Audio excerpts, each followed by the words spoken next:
Jusqu'ici, Abidjan semble en ballottage défavorable. Kamano, un ressortissant ivoirien, est condamné à 15 ans de prison en Guinée et un navire battant pavillon ivoirien est arraisonné et son équipage détenu par les autorités guinéennes. Bientôt, Félix Houphouët-Boigny allait frapper un coup qui compte double. Juillet 2022. Alors que la crise sécuritaire bat son plein au Mali, ses relations avec la Côte d'Ivoire, son voisin du Sud, se sont progressivement dégradées. Elles ont atteint l'ampleur qu'on leur connaît aujourd'hui avec l'arrestation de 49 soldats ivoiriens sur le territoire malien. Mais des crises politico-diplomatiques avec ses voisins immédiats, la Côte d'Ivoire en a connu par le passé. L'une des plus marquantes fut celle qui l'opposa à la Guinée-Conakry entre 1965 et 1967. Aujourd'hui, votre chaîne Côte d'Histoire vous invite à effectuer avec elle un voyage 57 ans en arrière.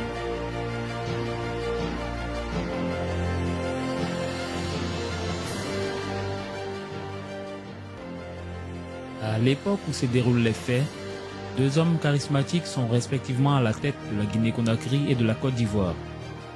Ils sont opposés d'un point de vue idéologique et ont la réputation de ne pas reculer avant d'atteindre leur objectif. D'un côté, Sékou Touré.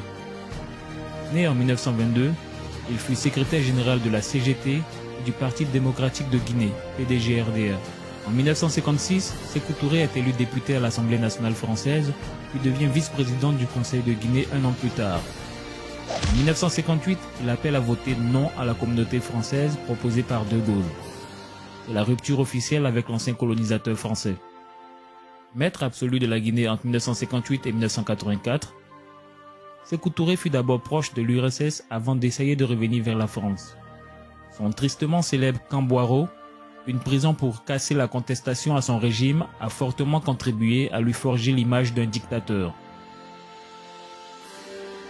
Né en 1905, Dia Oufoué deviendra Félix Houphouët 10 ans plus tard, puis Houphouët-Boigny en 1945. Descendant de notables baoulés, le jeune Houphouët excelle durant sa scolarité de 1915 à 1925. Médecin engagé entre 1925 et 1939, il assurera par la suite la charge de chef de canton baoulé à Koué. Son activité syndicale débuta en 1944. 2 ans plus tard, il devint le fondateur du PDCI, puis du RDA. À une époque, il chemina avec les communistes français, puis se rapprocha du centre-gauche. Député français, Houphouët fut élu maire d'Abidjan en 1956 et occupa des postes de ministre au sein de divers gouvernements français entre 1956 et 1959.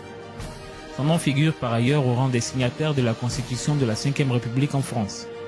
En 1959, il devint le premier ministre ivoirien, puis un an plus tard, en 1960, il est élu président de la République de Côte d'Ivoire. Alliant autoritarisme politique et modernisation économique et sociale, le miracle économique qu'il parviendra à réaliser s'estompa dès les crises des années 80. Il garda les rênes du pouvoir jusqu'à sa mort en 1993. Petit Touré et les commerçants. Nous sommes en Guinée. Le 8 novembre 1964, Sékou Touré promulgue la loi cadre qui lui donne les pleins pouvoirs dans la gestion de l'État.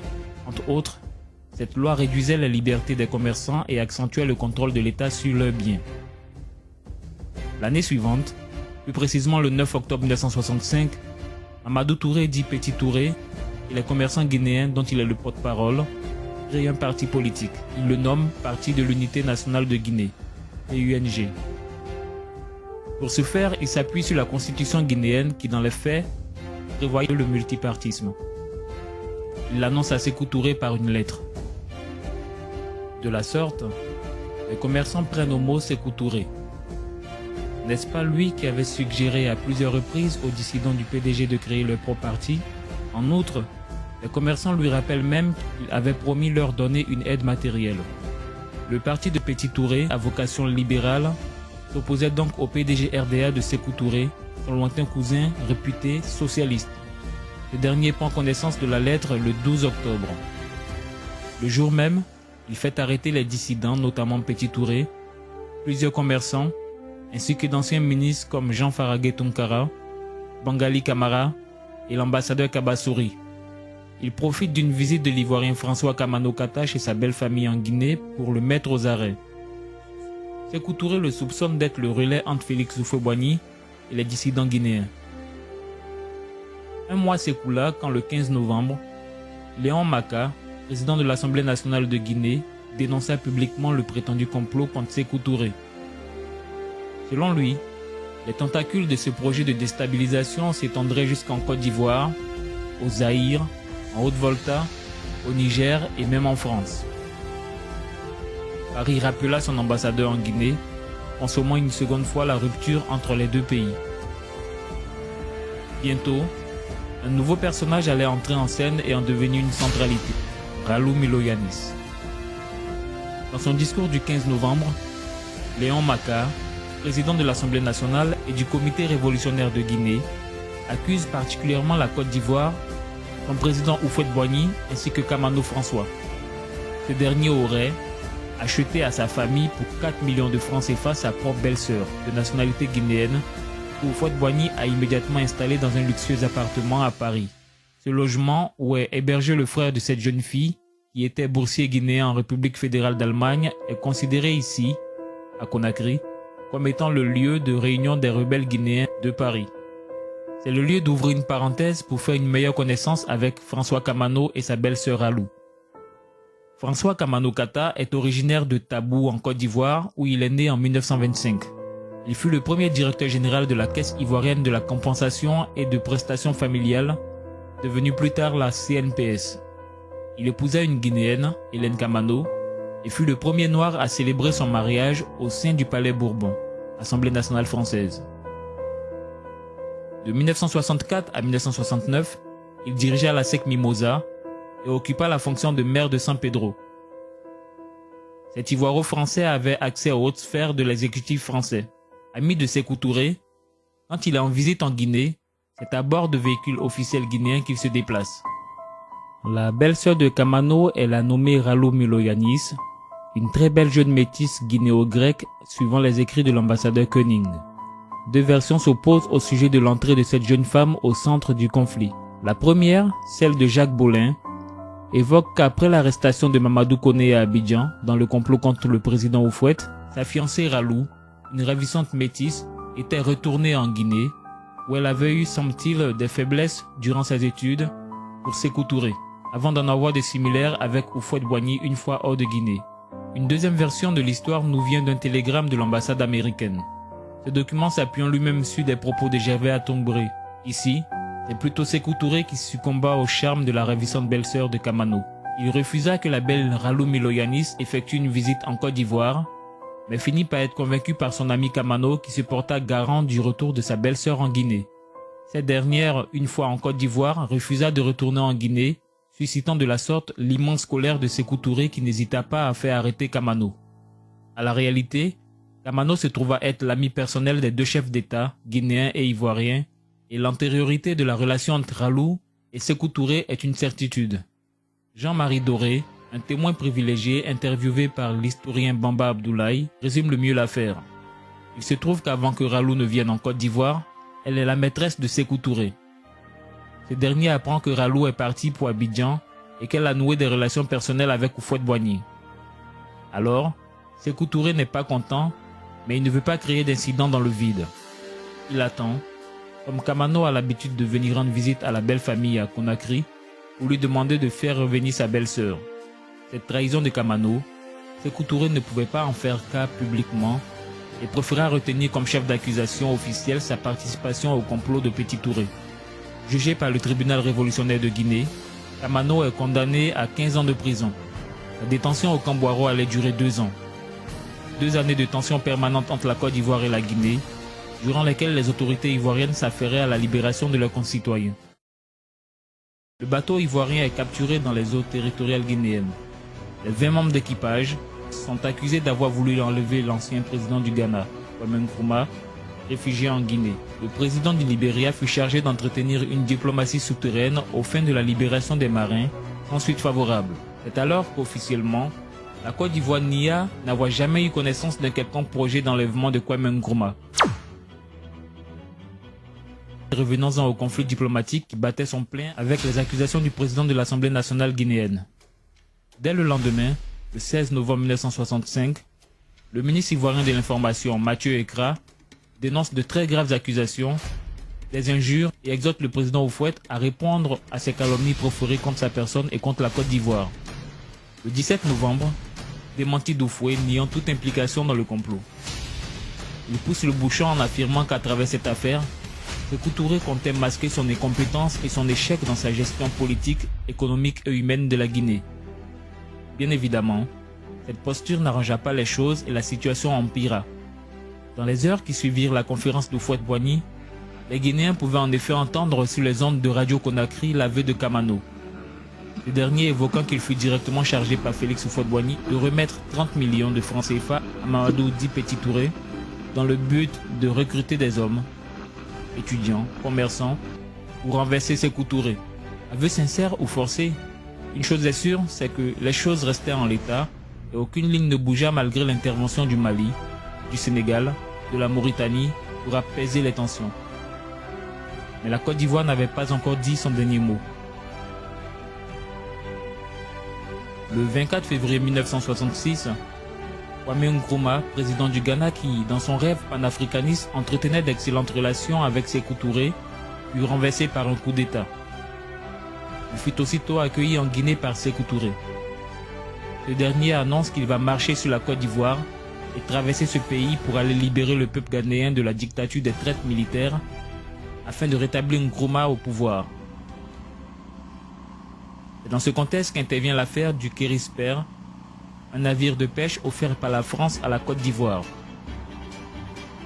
Le 19 février 1967, en effet, un an après le putsch contre Nkrumah, le bateau ivoirien est capturé dans les eaux territoriales guinéennes. Les 20 membres d'équipage, un Ivoirien, 2 Français, 2 Maliens, 2 Togolais, 2 Voltaïques et 11 Ghanéens sont accusés d'avoir voulu enlever l'ancien président du Ghana, Kwame Nkrumah, réfugié en Guinée. Le gouvernement ivoirien prétendit que ce bâtiment se trouvait dans les eaux guinéennes à la suite du mauvais temps. Le président du Libéria fut chargé d'entretenir une diplomatie souterraine aux fins de la libération des marins, sans suite favorable. C'est alors qu'officiellement, la Côte d'Ivoire nia n'avoir jamais eu connaissance d'un quelconque projet d'enlèvement de Kwame Nkrumah. Résultat à l'arrivée, Guinée 2, Côte d'Ivoire 0.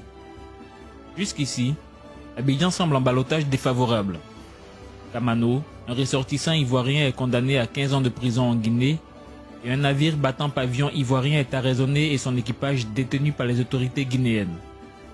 Bientôt, Félix Houphouët-Boigny allait frapper un coup qui compte double. Le 26 juin 1967, le ministre des Affaires étrangères de Guinée, M. Beavogi Lansana, et l'ambassadeur représentant permanent de la Guinée auprès de l'Organisation des Nations Unies, M. H.K. Maroff, furent mis en état d'arrestation à Abidjan, où l'avion de la KLM, à bord duquel ils voyageaient, avait été détourné pour des raisons de mauvais temps. En même temps qu'eux, on arrêta un fonctionnaire international de l'Union postale universelle de nationalité guinéenne, M. Montlouis, accompagné de toute sa famille.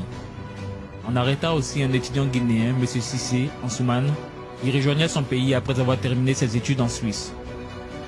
Beavogi revenait d'une mission officielle accomplie dans le cadre de l'ONU. HK, lui, se rendait d'abord en Tanzanie puis en Zambie, en sa qualité de président du comité spécial chargé d'étudier la pratique de la politique d'apartheid par le gouvernement sud-africain. Sékou Touré proteste avec vigueur contre cette arrestation et affirme que l'équipage hollandais a détourné l'avion à la demande des autorités ivoiriennes. Il ajoute que la détention de Kamano Kata François est liée à un complot d'assassinat fomenté par Houphouët-Boigny. Le 30 juin, les autorités ivoiriennes assument l'arrestation en la qualifiant de conséquence immédiate de la détention de citoyens ivoiriens en Guinée depuis au moins 2 ans. C'était selon elle le seul moyen de ramener Sékou Touré à la table des négociations. Elle rajoute que ces citoyens guinéens auraient pénétré en territoire ivoirien sans visa de transit. C'était donc une violation flagrante de la législation ivoirienne en matière d'entrée et de séjour des étrangers, quelle que soit leur qualité, sur le territoire national. Toujours selon elle, dans un contexte aussi tendu entre la Côte d'Ivoire et la Guinée, la présence sur le sol ivoirien de 2 personnalités guinéennes de si haut rang avait tout de suspect.